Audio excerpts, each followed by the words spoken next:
លោករដ្ឋសោភ័ណ្ឌប្រធានសមាគមធនាគារនៅកម្ពុជានិងសហការីនាថ្ងៃទី2ខែមករាឆ្នាំ2026នេះនៅសាលាខេត្តបាននាំយកអំណោយជាថវិកាគ្រឿងឧបភោគបរិភោគនិងសម្ភារៈប្រើប្រាស់មកប្រគល់ជូនឯកឧត្តមខុឌីដាអភិបាលខេត្តពោធិ៍សាត់សម្រាប់ចូលរួមឧបត្ថម្ភគាំទ្រ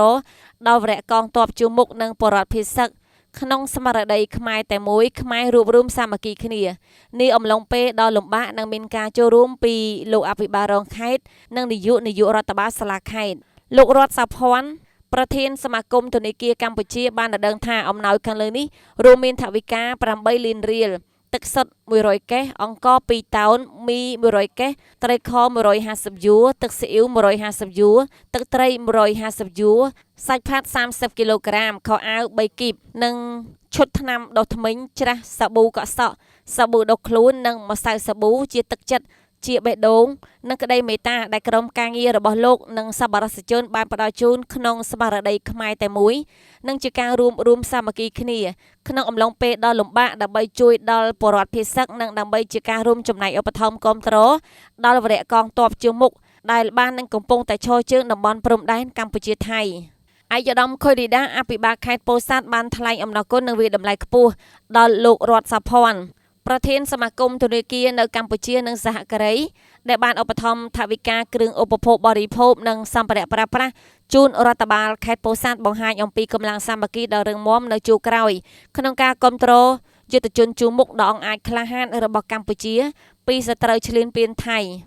ឯកឧត្តមបន្តថាកាយវិការនិងសកម្មភាពមនុស្សធម៌របស់លោករដ្ឋសោភ័ណ្ឌប្រធានធនាគារនៅកម្ពុជានិងសហការីពេលនេះសបញ្ជាក់ឲ្យឃើញពីទឹកចិត្តសប្បុរសធម៌ដ៏ធំធេងបំផុតក្នុងនាមជាប្រជាពលរដ្ឋខ្មែរដូចគ្នា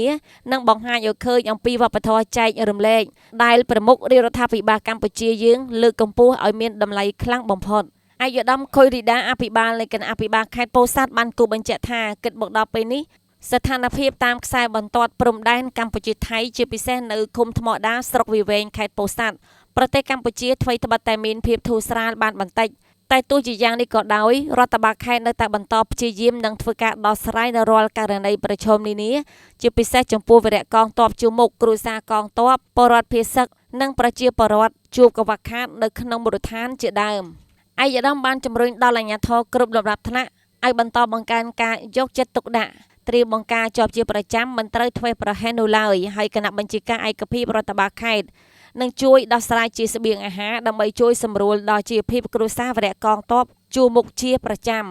នៅក្នុងឱកាសនោះឯកឧត្តមខុឌីដាបានអំពាវនាវឲ្យប្រជាពលរដ្ឋកម្ពុជានិងសប្បុរសជនទាំងអស់ត្រូវរួបរวมគ្នាសាមគ្គីក្នុងស្មារតីខ្មែរតែមួយនិងគាំទ្រលើកទឹកចិត្តដល់វរៈកងទ័ពកម្ពុជាដែលកំពុងតែប្រយុទ្ធទាមទារសន្តិភាពនិងសេរីភាពពីការឈ្លានពានរបស់ថៃក្រោមការដឹកនាំប្រកបដោយយុទ្ធសាស្ត្ររបស់សម្ដេចតេជោហ៊ុនសែនប្រធានប្រសិទ្ធិនិងសម្ដេចបវរធិបតីហ៊ុនម៉ាណែតនាយករដ្ឋមន្ត្រីនៃប្រទេសកម្ពុជាបុរីរតនតារាក៏ត្រឹមតែ$1000ក្លាយជាម្ចាស់ផ្ទះភ្លាមៗ